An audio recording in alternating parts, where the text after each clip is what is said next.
जुमा के रोज शहर में अलग अलग सड़क हादसात में कम से कम 5 अफराद जख्मी हो गए। पहले वाक़े में 4 अफराद उस वक्त जख्मी हो गए जब कार जिसमें वो सफर कर रहे थे बेकाबू होकर नाचाराम के मल्लापुर के मकाम पर पलट गई।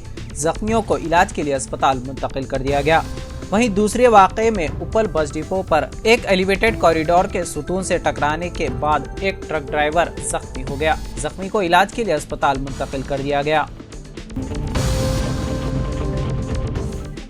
हैदराबाद की तेज रफ्तार तरक्की की वजह से शहर में बिजली की तलब में नुमाया इजाफा हो गया है। गुज़िश्ता साल हैदराबाद में बिजली की पीक डिमांड 3756 मेगावाट थी, जो इस साल बढ़कर 4352 मेगावाट तक पहुंच गई है।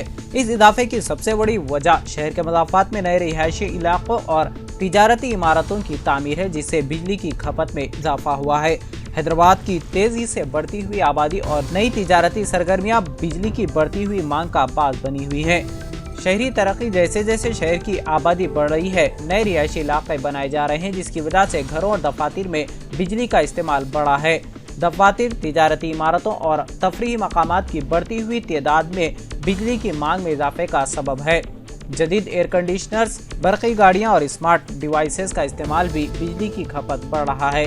हुकूमत ने बिजली की बढ़ती हुई तलब को पूरा करने के लिए 2000 करोड़ रुपए की सरमायाकारी का ऐलान किया है। इस रकम से नए सब स्टेशन बनाए जाएंगे, बिजली की लाइनों को अपग्रेड किया जाएगा और शहर भर में ग्रिड की कनेक्टिविटी बेहतर की जाएगी। डॉक्टर बनने के अपने ख्वाब को पूरा करते हुए एक 20 साला खातून पर एक अलमनाक वाक़या पेश आया। चिंता स्निग्धा जुमा की सुबह सवेरे फिलिपाइन की university of perpetual health system में अपने हॉस्टल के कमरे में मुश्तबा हालात में इंतकाल कर गई। मेदक में ट्रांसको DE चिंता अमृता राव स्निग्धा की बेटी 2 साल कबल MBBS करने के लिए फिलिपाइन रवाना हुई थी। वो साल दूसरे में थी। फौरी तौर पर मौत की वजह का अभी तक पता नहीं चल सका। अमृता राव फिलिपाइन में हिंदुस्तानी सिफारत खाने से बात करके अहदेदारों और मुंतखब नुमाइंदों की मदद से नाश को हिंदुस्तान पहुंचाने की कोशिश कर रही है। तेलंगाना हुकूमत ने पंजाबी गुलकार और अदाकार दिलजीत दोसांझ के कंसर्ट के मुंतज़मीन को नोटिस जारी किया है, जो 15 नवंबर को हैदराबाद में उनके दिल लुमिनाटी टूर के हिस्से के तौर पर शेड्यूल है। नोटिस में वाज़ेह तौर पर दोसांझ को GMR अरीना में होने वाले प्रोग्राम के दौरान शराब, मंशियात या तशद्दुद को फरोग देने वाले गाने पेश करने से मना किया गया है।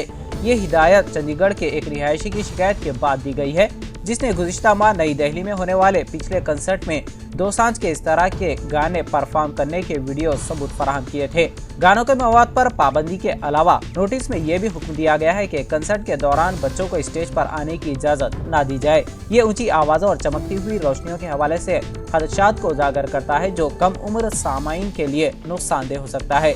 नोटिस में वर्ल्ड हेल्थ ऑर्गेनाइजेशन के रहनुमाना खतूत का हवाला दिया गया है, जिसमें बताया गया है कि 120 डेसिबल से ज्यादा आवाज की सतह बच्चों के सेहत के लिए नुकसानदेह हो सकती है।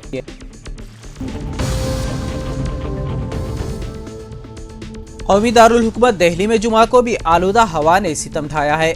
सुबह दारुल हुकूमत को घनी धुंध की चादर में लपटा हुआ देखा गया। दिल्ली का औसत एयर क्वालिटी इंडेक्स सुबह 7 बजे 441 पर दर्ज किया गया। मुल्क के दारुल हुकूमत में AQI 400 और 500 के दरमियान है। कई इलाकों में AQI 450 को उबर कर गया, जिसकी वजह से सांस की बीमारियों में मुब्तला लोगों की मुश्किलात में इजाफा हुआ है। आलूदगी की बिगड़ती हुई सूरत हाल के पेश नजर आज से ग्रेडेड रेस्पॉन्स एक्शन प्लान का तीसरा मरहला नाफिज हो गया है।